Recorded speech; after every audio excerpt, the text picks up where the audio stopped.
국민의힘의 최고 지도부인 당대표 최고위원을 선출하는 선거가 어제 정부위원회 당원 개정안까지 통과됨으로써 이제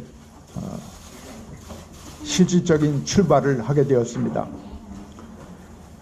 민심을 여러 가지 논의와 토론 끝에 20% 반영하는 안이 되었습니다. 국민의힘의 전당대회 개최가 성공하는 것은 우리 당은 물론 정부와 나아가 대한민국 모두를 살리는 일이 되어야 하겠습니다. 당원과 국민의 존경을 받는, 당을 사랑하고 국민에게 헌신 봉사할 수 있는 출중한 인사들이 많이 참여할 것을 기대합니다. 우리가 민심을 반영하는 그 배경에는 현대 정당의 발전 과정이 당원을 넘어서서 당원이 되고자 해도 될 수 없는 언론인, 교육인 또는 공무원과 같은 우리를 어느 누구보다도 당을 사랑하는 분들, 관심을 갖고 계신 분들, 또 상공인들과 같이 여러 가지 여건상 정당 가입이 주저되시지만 역시 누구보다도 당을 사랑하는 우리 당의 친구, 이른바 당우들의 의사도 포함하여 당 지도부도 형성하고 또 후보자도 선출하는 것이 결국 국민의 뜻을 받드는 길이다 하는 이론적 배경이 있습니다. 그러한 의미에서 이번 개정은 당 대표와 또 우리 지도부를 구성하는 데 있어서 역선택 방지 조치를 하면서 일정 비율의 국민의 여론을 반영하는 규정을 두게 된 것이고, 그러한 의미에서 의미가 있다고 생각합니다. 이로써 당대표는 우리 당원 안에, 당 안의 대표일 뿐만 아니라 널리 국민들의 관심과 지지도 포함하고 있는 우리 모두의 대표가 되시고 지도부가 형성이 될 것입니다. 바라건대 이번 당대회를 통하여 이 전당대회 모든 후보자들이 격이 없는 토론, 그리고 국가와 당의 미래를 그리는 청사진을 보임으로써 가슴 뛰는 놀라운 희망의 전당대회가 되기를 바라고, 또 서로 격조 높은 토론과 또 상대방에 대한 예의와 존중을 한껏 발휘함으로써 전당대회 마치고는 모두가 하나 되고 모든 존경과 사랑이 모아지는 당대표가 뽑혀질 수 있도록 우리 모두가 힘을 모아야 하겠습니다.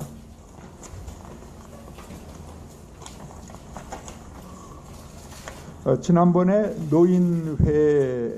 대한노인회를 방문하고 우리 김호일 회장님과 많은 이야기를 나눴습니다. 21세기는 여성과 노인의 시대라고 모두들 이야기합니다. 노인은 지식의 보고입니다. 어르신 한 분이 별세하면 도서관 하나가 소실되는 것이라는 격언이 내려오고 있습니다. 우리나라 65세 이상 노인이 올해는 1,000만 명이 넘어서게 됩니다. 이분들은 국민의 힘을 굳건히 지지하며 자유민주공화정을 지키는 힘의 원천이셨습니다. 국민의 힘은 가장 지혜로운 세대의 사랑과 지지를 받는 정당임을 참으로 자랑스럽게 생각합니다. 지난번 대한노인회에서도 변함없는 사랑과 격려를 보내주셨고, 아울러 당이 일치단결하여 자유민주주의를 반드시 수호해달라는 당부 말씀도 하셨습니다. 국민의 힘은 어르신을 공경하는 효를 근본으로 삼는 정당으로서 노인 복지에 조금도 소홀함이 없도록 최선을 다하겠습니다. 먼저 최고의 복지는 일자리임을 잊지 않겠습니다. 미국과 영국은 정년 자체를 없애버렸고 독일, 일본은 정년 연장을 지속적으로 추진하고 있습니다. 특히 미국은 1967년에 65세 정년을 1978년에 70세로, 1986년에는 정년제 자체를 완전히 폐지하고 연령에 따른 취업 제한은 이러한 취업 제한은 헌법상 평등권 위반으로 확정지었습니다. 일할 수 있는 건강한 노인을 연령으로 취업을 금하는 것은 또 다른 차별로서 위헌성을 부인할 수 없습니다. 국민의힘은 정년제 개선에 지속적으로 앞장서며 검토하겠습니다. 아울러 노인의 문제는 노인이 해결할 수 있도록 노인의 정치 참여를 보장하여야 할 것입니다.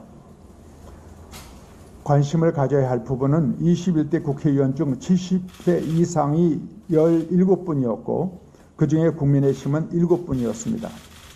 22대는 이것이 6명이 되셨고 그중에 국민의힘은 2명이십니다. 630만 명, 12.3%의 노인층의 각종 문제를 다른 연령대의 의원들께 부탁하여 해결하는 구도는 지양하여야 할 것입니다. 당사자가 자신의 문제를 다룰 수 있도록 보장하는 조치를 저희들이 꾸준히 노력하겠습니다. 지역 출마가 신체적으로 어렵다면 80대, 90대 모든 연령층을 비례대표에서 고려되어야 할 것입니다. 국민의힘은 이에 대하여 신중한 고려를 또한 하겠습니다. 국민의힘은 여성의 정치 참여, 청년층의 정치 참여와 아울러 노인층의 정치 참여에도 관심을 가지고 국회가 진정한 전 국민의 의사가 모이는 곳으로 자리매김하도록 꾸준히 노력할 것이고 지난번 노인의 방문에 대한 대답을 일단 이렇게 드려보겠습니다. 감사합니다.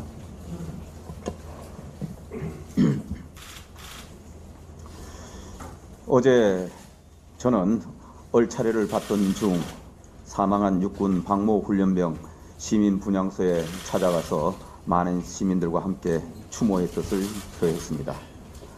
분향소에서 박모 훈련병 부모님을 뵙고는 너무 죄송하다는 말씀을 드렸습니다.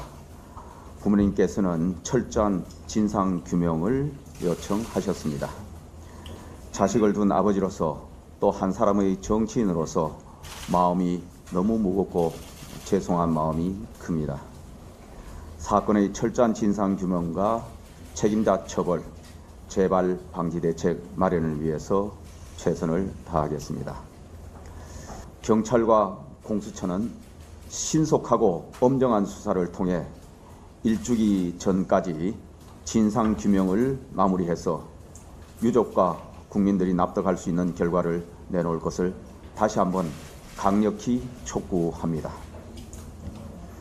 저는 어제 민주당 박찬대 원내대표에게 원구성 협상에 대해 법사위와 운영위를 여야가 1년씩 맞자고 제안했습니다. 법사위는 2당, 운영위는 여당이라는 국회 운영의 오랜 전통과 관례를 훼손할 소지가 있음에도 불구하고 우리 국회를 어떻게든 정상화시켜 보기 위해 고심 끝에 전한 제안이었습니다. 그럼에도 불구하고 민주당은 국회 정상화를 위해 소수 여당이 먼저 양보하면서 세 차례에 걸쳐 내놓은 타협안에 대해 대통령은 헌법에 명시된 제2요구권을 향후 1년간 행사하지 말라는 등의 황당한 요구로 뿌리쳤습니다. 여야 간의 극심한 대치 국면을 해결해 보려는 여당의 진정어린 제안에 대해 이러한 오만한 말장난이나 하면서 무조건 민주당의 폭주에 동참하라는 것은 여당 의원들까지 이재명 대표의 방탄부대로 명심 독재의 길에 줄 세우겠다는 것이나 다름없습니다. 유감스럽게도 그동안 민주당은 단 한 번도 협상안을 제시한 적이 없습니다. 국회의장께서도 중재안을 낸 적도 없습니다. 오직 국민의힘만 소수당임에도 여당의 책임감으로 어떻게든 국회를 정상화시키기 위해 계속해서 타협안을 제안해 왔습니다. 이러한 모든 제안을 요지부동으로 거부하는 민주당의 협상 거부야말로 국회 위상을 깎고 의회 민주주의를 모욕하는 것입니다. 민주당은 헌법에 명시된 대통령의 제2요구권을 부정하기 전에 스스로 무책임한 협상 거부권을 행사하지 마시길 바랍니다. 애초에 민주당이 다수의 힘을 앞세워 일방적으로 입법 폭주하지 않았다면 대통령의 제2요구권은 행사될 일도 없었습니다. 여야 간의 수기와 합의를 통해 통과된 법안이라면 앞으로도 제2요구권을 행사할 일이 없을 것입니다. 민주당이 헌법 제53조에 명시된 제2요구권을 부정하는 것을 보면은 그동안 매번 외치던 법대로는 민주당 표현을 빌리자면 아버지 명심대로였던 것이 분명해집니다.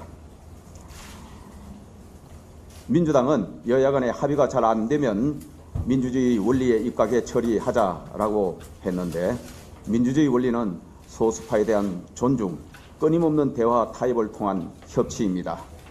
다수의 힘에 의한 입법 폭주, 의회 독주를 민주주의라고 참칭하지 마십시오. 민주당에 촉구합니다. 북한 조선중앙통신에서나 들을 수 있는 민주당의 아버지 운운하는 황당한 일탈에서 벗어나 전통의 정통민주당으로 돌아오십시오. 헌법 가치를 지키면서 민생을 위한 협치의 여정에 여야가 함께합시다. 이상입니다.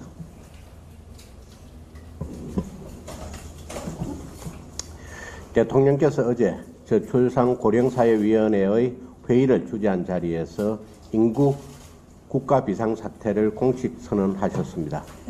번국가적 총력 대응 체계를 가동해 임기 내에 출산율 반등계기를 만들고 2030년까지 학계 출산율 1.0명을 회복하겠다는 구체적 목표도 제시하셨습니다.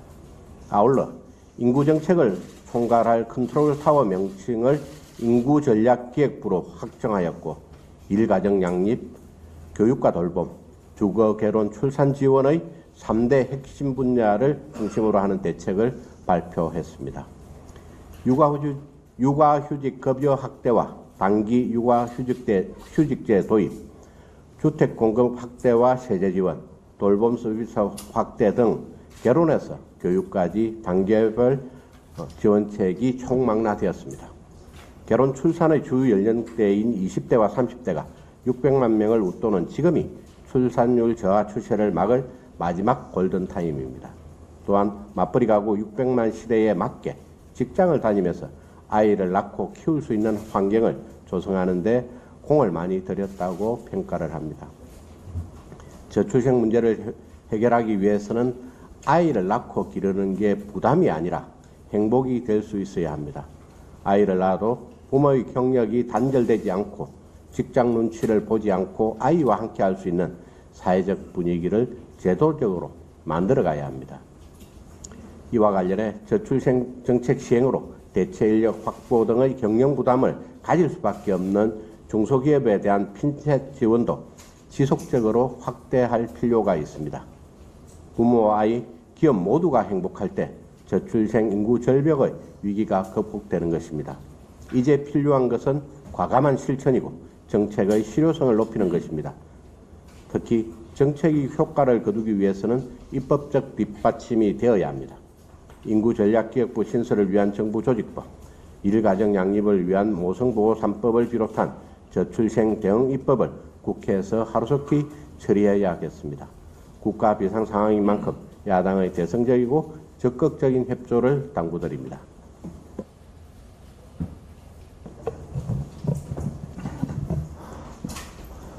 네, 비대위원 엄태영입니다. 공영방송을 친민주당 방송으로 만들 바엔 차라리 민영화하자고 제안합니다. 지난 18일 여당 없는 상임위에서 민주당은 방송장악 4법을 졸속 처리했습니다. 개혁신당 이준석 의원은 법안이 빠르게 올라가는 것보다 대통령의 제2요구권 행사 가능성을 최대한 낮추도록 여당과 협의하자고 했는데 민주당은 역시나 민주가 없는 민주당이었습니다. 민주적 논의 절차를 무시한 법안이라 대통령의 제2요구권을 행사할 명분만 높이는데도 이렇게 강행하는 이유는 오직 제2요구권 행사 횟수만 늘리기 위한 계략으로 보입니다. 나라를 위한 정치를 하는 것이 아니라 정쟁을 통해 민주당의 이익만을 생각하는 모습입니다. 그러나 그게 과연 민주당에게 득이 될지 모르겠습니다. 오만함으로 똘똘 뭉치다 보니까 자꾸 자책골이 나옵니다. 이재명 대표가 언론을 향해 검찰의 애완견이라고 표현해 큰 화를 자초했음에도 불구하고 양문석 의원은 그 표현이 애완견에 대한 모독이라며 불란민주당에 기름을 부었습니다. 참 어이가 없습니다. 이재명 대표의 문제 제기 요지는 간단합니다. 대북 송금이 국정원 문서에서 쌍방울 주가 부양용, 검찰 공소장에는 이 대표 방북용이라고 되어 있는데 왜 검찰 주장 위주로 보도하느냐 이겁니다. 진실이 무엇인지 아직 모릅니다. 언론은 그저 취재하는 대로 사실을 전할 뿐이고 이에 대한 진실은 앞으로 재판을 통해서 주가 부양용인지 방북용인지 아니면 둘 다 해당되는지 가려질 것입니다. 피고인이 법정에서 다투어야지 언론을 애완견으로 매도함으로써 원내 제1당의 당대표가 국민과 싸울 일은 아니지 않습니까? 언론은 국민을 대신해서 질문하고 그 내용을 보도합니다. 그런데 지금 민주당의 언론과는 어떻습니까? 주가 부양용 송금이라고 하면 이거는 정상적인 언론이고 방북용 송금이라고 보도하면 이건 언론이 검찰 애완견이다. 이런 논리입니다. 지난 대선을 불과 사흘 앞두고 윤석열 당시 후보가 대장동 사건을 모마하기 위해 한 여러 가지 오보를 무단히 발표했습니다. 그 후 책감 명목으로 1억 6,500만 원을 주고받은 당사자들이 오늘 구속영장 심사를 받습니다. 대선 당시 공영방송은 김혜경 여사 의혹은 뒤로 한 채 김건희 여사와 유튜브 기자의 녹취를 공개했습니다. 공영방송의 품격을 버리면서까지 대선에 개입했지만은 별 내용 없는 1주차 방송 직후 민주당 지지층조차 원성을 냈고 결국 2주차 녹취 공개는 취소되었습니다. 이러한 편향적인 세력이 추천하는 이사들로 공영방송 사장을 선임하자고 하는 것이 바로 방송 3법입니다. 민주당은 이사 추천권을 여러 직능단체에게 나눠줌으로써 국민이 사장을 뽑도록 설계했다는 궤변을 늘어놓았습니다. 반대로 생각해 봅시다. 우리 당과 의견을 같이 하는 직능단체들이 이사를 추천하는 그런 법안을 발의하면 민주당은 찬성할 겁니까? 거듭해서 우리 모두 솔직해지자고 말씀드리는 이유가 바로 여기에 있습니다. 오랜 세월 정권이 바뀔 때마다 공영방송이 정권에 휘둘리는 악순환 이제 모두 인정하고 이제 끊어냅시다.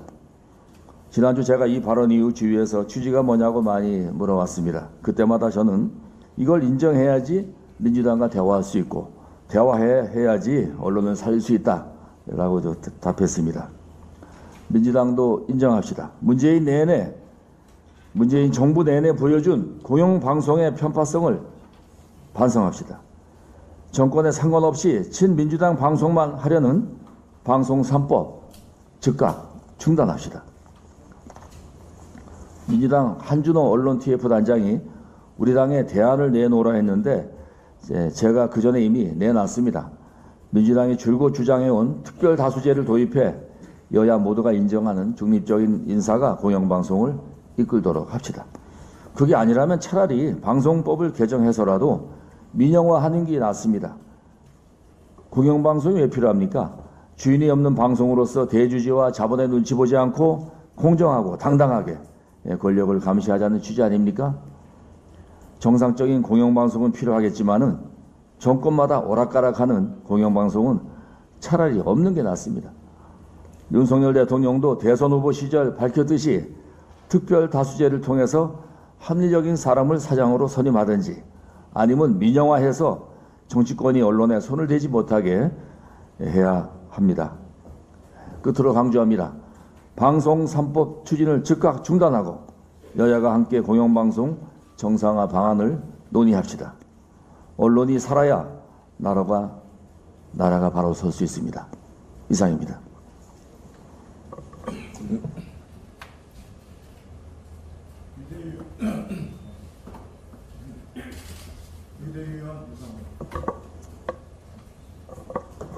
오늘 잘 안 되네요.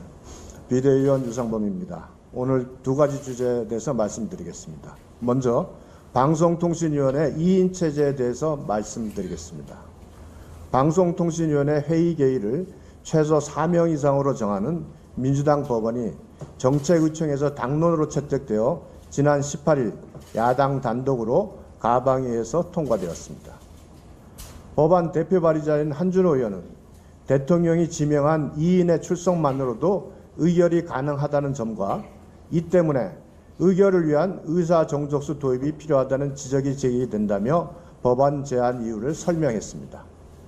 여기서 적시한 2인 출석으로 의결이 가능하다의 의미는 당연히 2인 출석에 의한 의결이 법률적 효력이 있다는 것을 인정하는 것입니다.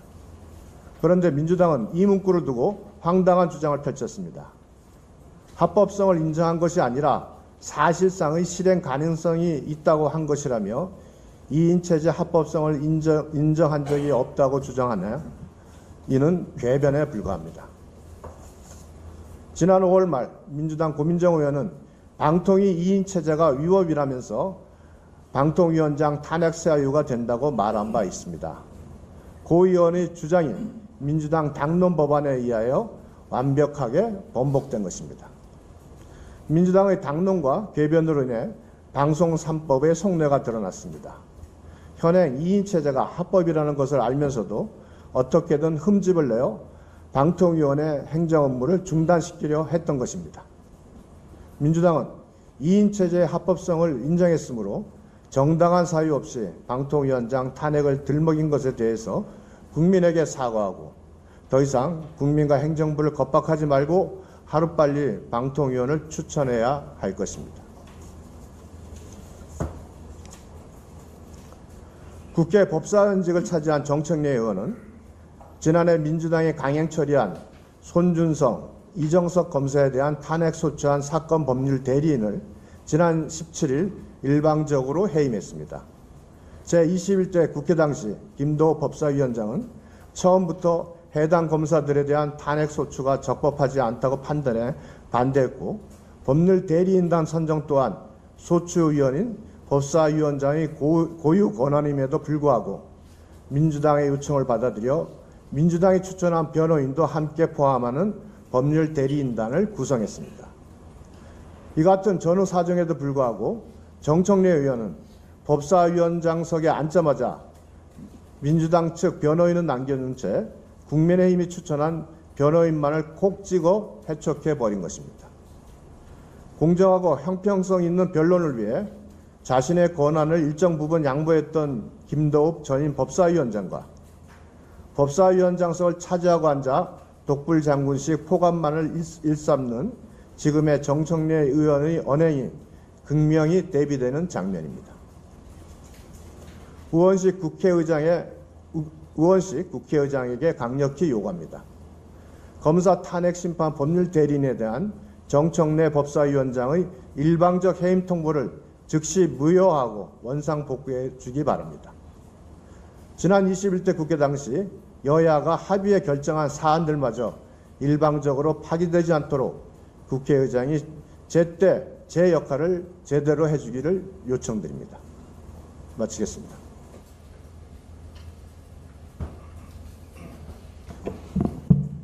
지금 대한민국의 민주주의는 큰 위기입니다. 민주당은 법대로 상임위를 정당화하고 정부 여당은 법대로 제2호권으로 맞서고 있습니다. 더불어민주당이 87년 민주헌법체제의 기본 정신인 여야 합의를 무시하며 일방적으로 원구성을 강행한 이후 여당은 정책특위라는 형태로 행정부의 업무 보고를 받고 있고 야당은 청문회 상임위를 열어 행정부를 강제 구인하는 말 그대로 기형적인 상임위 상황이 전개되고 있습니다. 사회에서도 법대로 하자는 것은 끝까지 싸워보자라는 의미로 해석됩니다. 국민들은 끝장 대결의 정치에 지쳐있고 민생개혁과 국가 안보는 누가 돌보고 있는지 걱정하고 있습니다. 양측이 이렇게 법대로를 외치지만 문제의 본질은 사법 리스크에 있습니다. 어느새 대한민국의 정치는 국민참여재판 생중계장이 되어버렸습니다.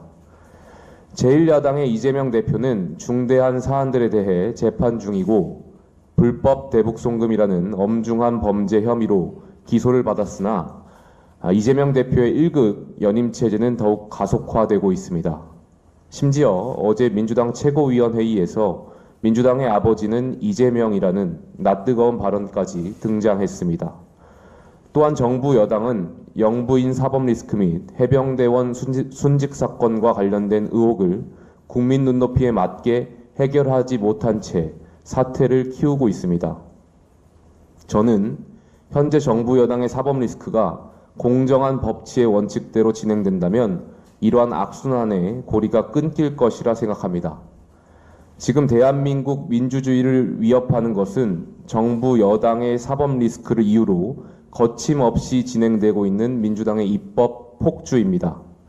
사법 리스크에 처한 이재명 대표를 결사옹위하기 위해 이러한 입법 폭주는 더욱 가속화될 것입니다. 극단적인 사례로 과거 독일의 파시즘은 정상적인 의회 민주주의에서 합법적으로 진행된 변형 과정을 통해 이루어졌습니다. 민주주의에서 새로운 형태의 독재 정치는 언제든지 등장할 수 있습니다. 팬덤에 기반한 정치인이 당을 장악하고 그 당이 절대 다수당이 되면 지지층과 정치인의 성향에 따라 삼권 분립 같은 국가의 기본 체제가 일당 지배에 적합하게 변형될 수 있습니다. 자유민주주의, 민주공화국인 대한민국에서 입법, 행정, 사법부의 균형, 그리고 입법부 내 여야의 균형, 그리고 정치적 의견의 다양성이 중요한 이유입니다. 민주당은 지금이라도 이재명 사당화와 입법 폭주의 행보를 멈추길 바랍니다.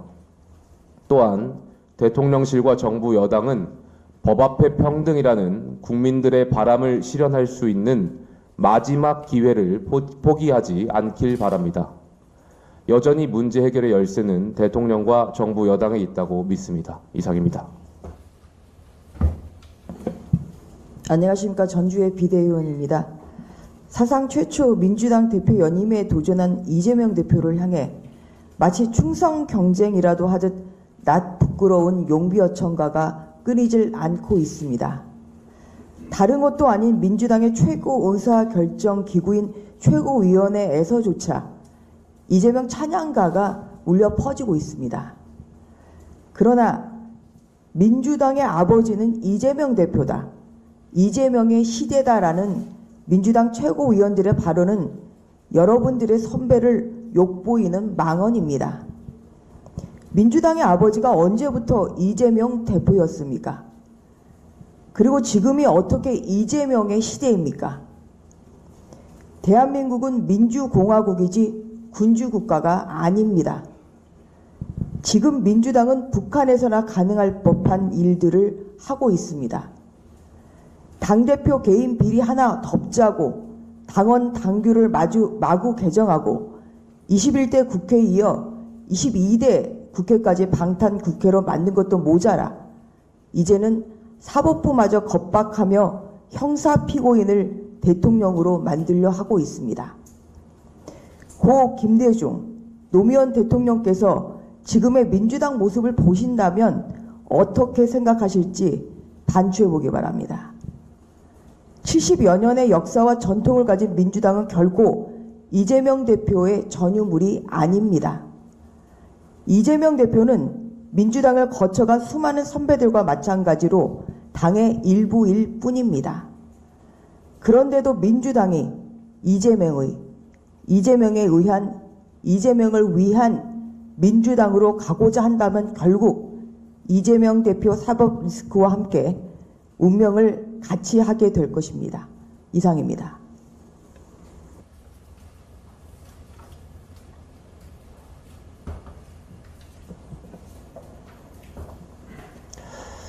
어제 민주당 최고위에서 벌어진 낯뜨거운 아부와 아첨이 국민들을 불편하게 하고 있습니다.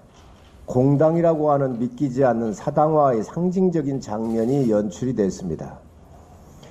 90도 폴더 인사에 이재명 대표가 민주당의 아버지, 집안의 큰 어른이라고 칭송하는 충격적인 장면이 벌어졌습니다.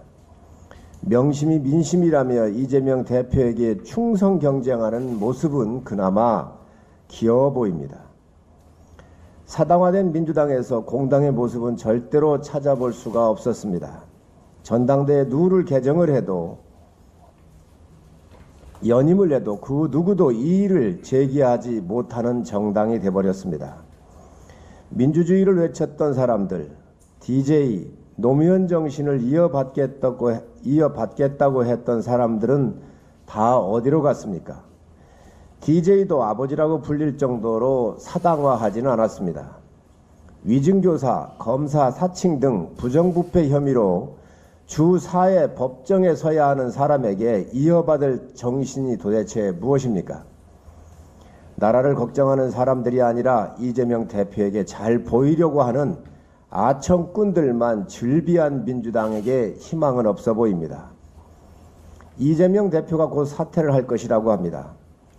아버지로 추앙받으시는 분이 번거롭게 뭐하러 사퇴 쇼를 하십니까?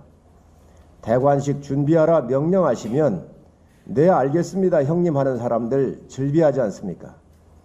당헌당규 다 고쳤고 국회 방탄갑옷 입었으니 개딸들 초대해 대관식 하면 됩니다. 굳이 번거롭게 사퇴 쇼 하실 필요 없습니다. 전통의 민주당이 범죄 혐의자가 대표가 된 작금의 현실에 국민들은 절망을 하고 있습니다. 언론을 검찰의 애완견으로 비하한 이재명 대표에게 진보 언론까지 부적절하다며 등을 돌리고 있습니다. 민주당의 아버지로 칭송받는 분이 언론의 작은 비판조차 견딜 수 있겠습니까? 위대한 수령 어버이급에 준하는 존엄한 이재명 대표에게 사과는 절대 있을 수 없는 영역입니다. 학술 용어라는 말로 어물쩍 넘어가려 하고 기레기, 언론의 발작 증세라며 최고 존엄을 옹호했지만 민주주의의 근간인 언론을 이길 수는 없습니다. 이재명 대표는 정당한 근거로 합당한 의문을 제기하는 언론을 향해 받아 쓴다며 손가락질을 했습니다. 이재명 대표는 지난 22년 대선 후보 시절을 김만배 신앙님 조작 인터뷰를 자신의 SNS에 올리며 윤석열 후보를 공격을 했었습니다.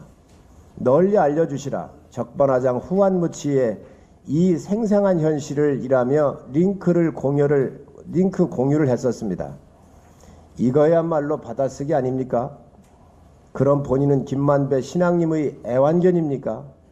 내 편이면 공정언론, 내 편이면 편파 언론, 참으로 쉽게 사시는 분입니다.